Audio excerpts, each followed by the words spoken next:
लाडकी बहीण योजना अतिशय बारकाईने आम्ही राबवलेली आहे। साधारणपणे 2,40,00,00,000 पेक्षा अधिक महिलांपर्यंत आज या योजनेचा लाभ पोहोचत आहे आणि ही योजना सुरू झाल्यापासून त्याची चांगल्या पद्धतीने स्क्रुटिनी करणं, 2.5 लाखापेक्षा कमी उत्पन्न असणारे, 1 लाखापेक्षा कमी उत्पन्न असणाऱ्या माता भगिनींचे फॉर्म भरून घेणं, ते ऑनलाईन करणं, आधार सीडिंग करणं, अशा पद्धतीने ते केलं गेलेलं आहे।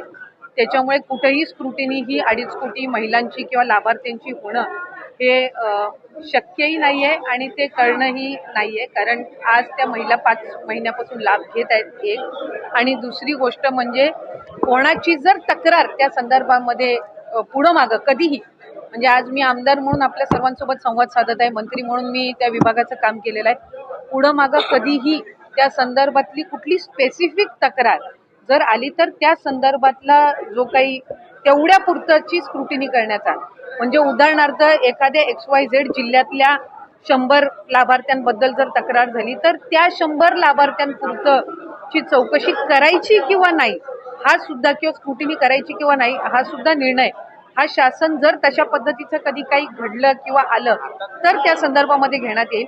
कुठेही स्क्रुटिनीचा विषय येत नाही। लाभार्थ्यांना त्यांच्या जो काही लाभाचं वाटप आहे किंवा DBT आहे हे ज्या वेळेला राज्याचे मुख्यमंत्री देवेंद्रजी फडणवीस साहेब, उपमुख्यमंत्री एकनाथजी शिंदे साहेब आणि उपमुख्यमंत्री अजितदादा यांच्या मंत्रिमंडळामध्ये किंवा मीटिंगमध्ये ज्या वेळेला तशा पद्धतीच्या सूचना दिल्या जातील त्या पद्धतीनं पुढचं DBT हे निश्चितपणाने होईल। काही तक्रारी आतापर्यंत आल्या आहेत का की निकषाबाहेर काही लाभार्थी आहेत या संदर्भात? मी माझ्या कार्यकाळामध्ये तर तशा पद्धतीची एकही तक्रार कधी आलेली नाही।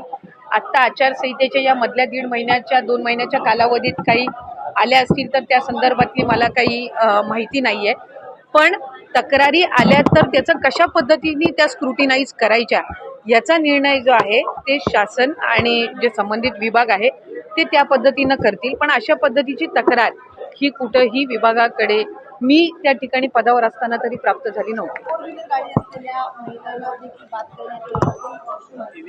नाही, ह्या ज्या सगळ्या आहेत या अफवा पसरवल्या जात आहेत।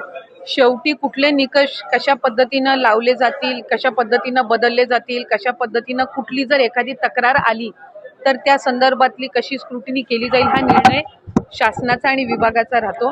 त्याच्यामुळे अद्याप तरी त्या संदर्भामध्ये कुठेही चर्चा नाही, अद्याप त्या संदर्भामध्ये कुठेही चौकशी किंवा कुठेही त्या संदर्भातली कारवाईचा विषय झालेला आहे।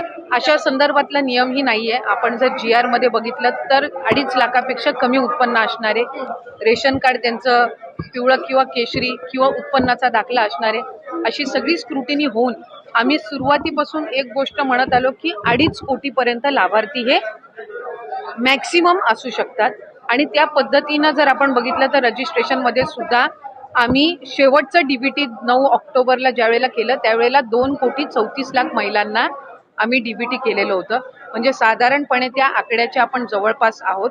त्यामुळे त्या पद्धतीनं आपण हे केलेलं आहे। मला वाटतं मुख्यमंत्री मोदयांनी ज्यावेळेला शपथ घेतली त्या दिवशी सुद्धा पत्रकारांसोबत संवाद साधताना काही वर्तमानपत्र आणि पत्रकारांनी त्या संदर्भातली त्यांना विचारणा करण्यात आली, त्यावेळेला त्यांनी हेच सांगितलं की जे बजेट सेशन होईल, पुढचं बजेट सेशन होईल त्यामध्ये जे 2100चा लाभ हा महिलांना आम्ही आमच्या मॅनिफेस्टोमध्ये कबूल केलेला आहे त्या संदर्भातली जी काही योग्य ती घोषणा आहे ती केली जाईल।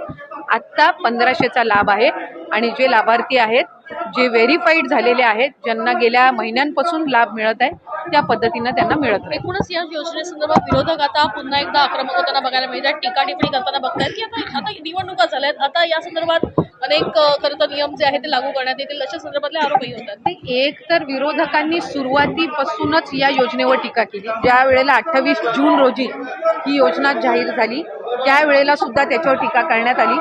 स्वतः त्या योजनेवर टीका केली की 1500 दिल्यावर मग राज्याचं काय होणार, राज्य